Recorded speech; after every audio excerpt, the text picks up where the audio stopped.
So, yesterday was a travel day for me, and there might be nothing that tests my newfound equanimity more than traveling. And that newfound equanimity came, again, from this intensive 10-day Vipassana meditation course that I took. It's free. Check it out, www.dhamma.org.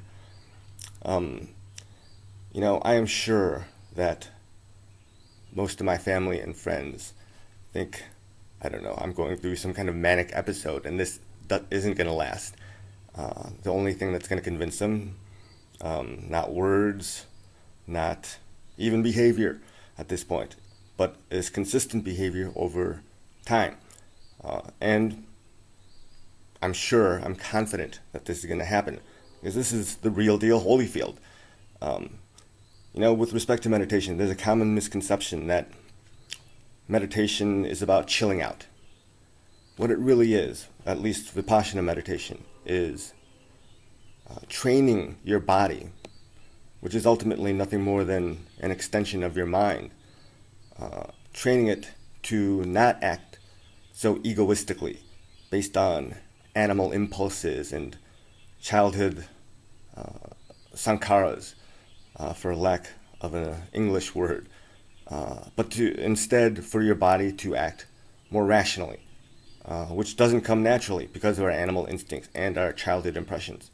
And so meditation is, like I said, training for your body to learn how to react more rationally in everyday context. Meditation is not about asceticism. It's not about escaping from the world.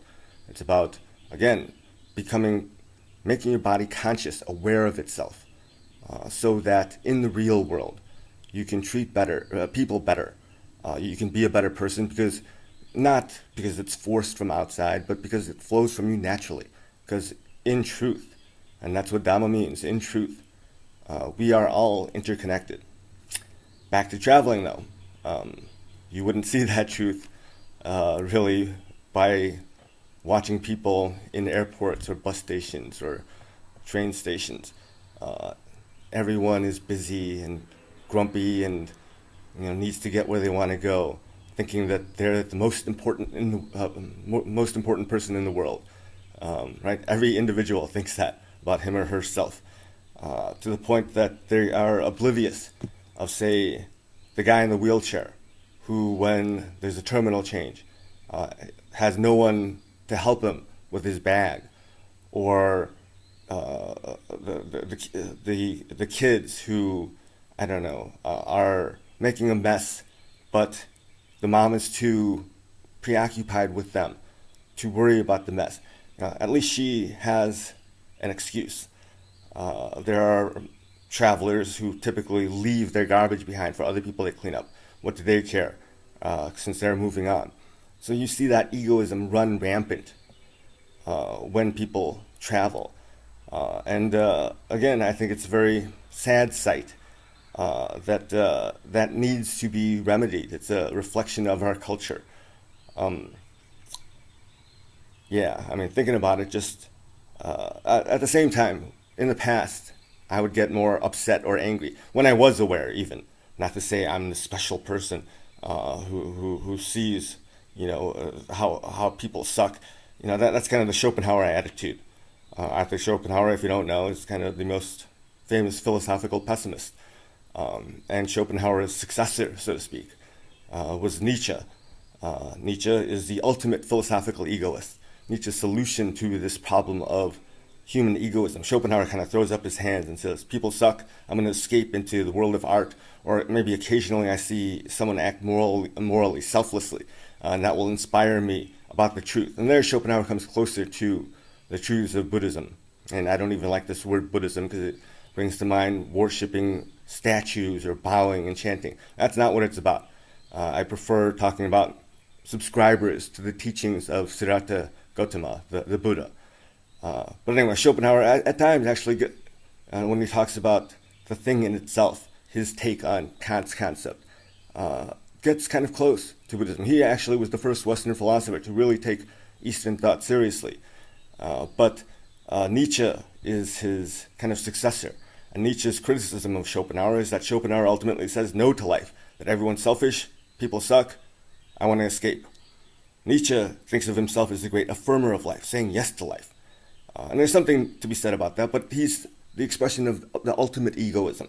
It's all about the self in Nietzsche, right?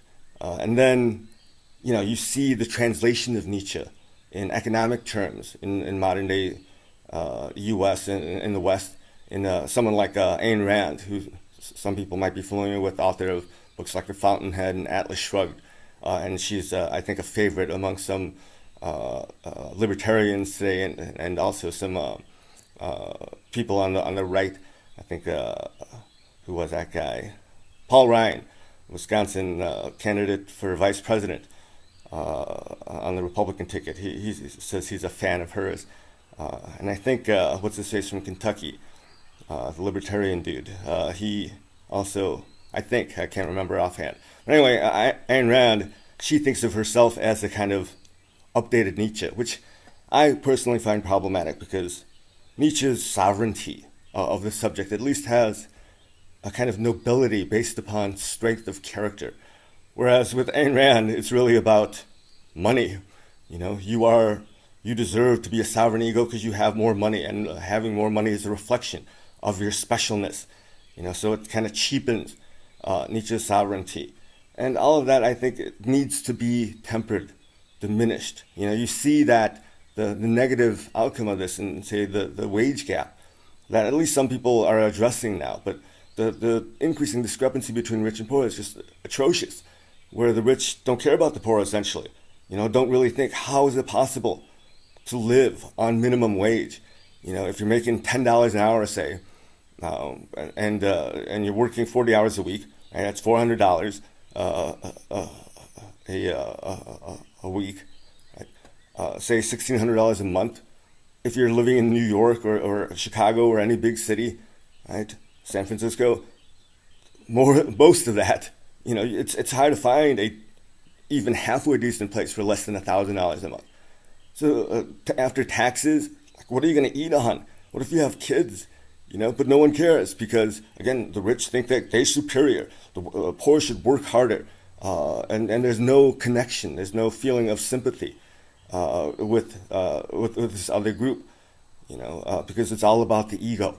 It's all about themselves, and no one really cares about other people. And this is why meditation is important, because it allows people to reconnect with the truth, which is that we all are part of one universe. Not to sound all kind of hippy dippy, but there's truth in that. And that's always been the appeal to me about that type of attitude. All right. Well, back to traveling. So I don't know. Maybe I've gotten off topic here. The point is that the egoism that you see very clearly when people travel is a reflection of, a lot of things. It's part of our nature. Our culture exacerbates that. But I think it's something that's ugly, that we can do better than that. And in fact, the truth is something more than that. But not to be too pessimistic, there are glimpses of positivity. I encountered a fellow White Sox fan during my travels. I knew this because he was wearing a White Sox shirt. And we talked a little bit, and he was smiling, and he is what I'd like to think of as a more typical White Sox fan versus the hated rivals on the north side. That brings to mind what Freud calls the narcissism of minor differences, that people with the smallest differences end up hating each other the most. Cubs fans, Sox fans, Japanese, Koreans, Irish, English, Iranian, Saudi Arabians, that people will take, they want to deny the commonality by taking the smallest differences and magnifying it because it gives them a sense of identity, who they are. And this identity, again, is really a reflection of the ego.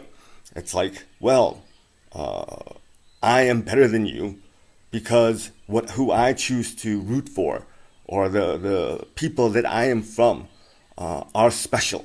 And you guys, you other guys, are lesser than me. Whether you're talking rich and poor, black and white, whatever the case may be, right? And I say rich and poor, black and white. Too often, those kind of go hand in hand, don't they? And that shows again the problem. And then there's a lot of historical reasons for that in the U.S. and that type of thing. But again, it's easy to dismiss other people when you don't see that they're connected.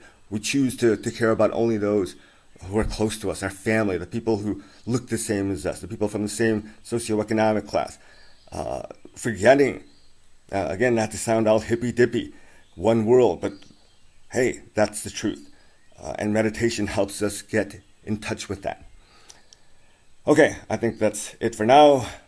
Thanks. Bye.